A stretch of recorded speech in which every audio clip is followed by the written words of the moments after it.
Tok jaod bura ma Ugenya David Ochieng donjo e kweth mar Kenya Kwanza. Moko kuom jodak ma Ugenya okwede. Negibago ng'anyo e gweng' Masega ka giwacho ni jaod bura no ondhogogi. Ochieng ne oyiere thuolo mar ariyo kaka jaod bura kod otiko mar Movement for Democracy and Growth mano mar MDG. Kara kamano ne otimo campaign ka olieko ni osiro gai mar Azimio Raila Odinga. Jaod bura magem Elisha Odhiambo bende ne okwedo Ochieng.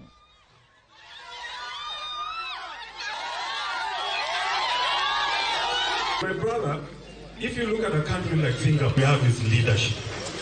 That's the biggest problem. Honorable James Orengo to do a pilot. Inga enzado kutieno to gma David Ochieng otimo gmarach kendo wabok kod gima otimo no sana ni jo Ugenya. Kodhi ongen kodhi Kenya Kwanza odhimna eno won kende to wan ka jo Ugenya wadong ipati wa mara Azimio Raila Amolo Odinga.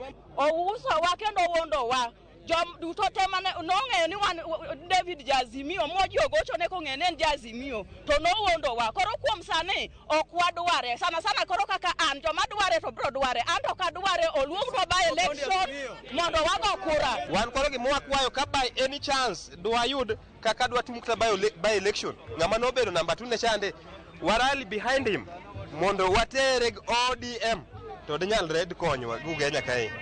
But let me warn that even if there's a movement of parties to Kenya Kwanza, the law as prescribed does not allow those parties to fold up and leave Azimio.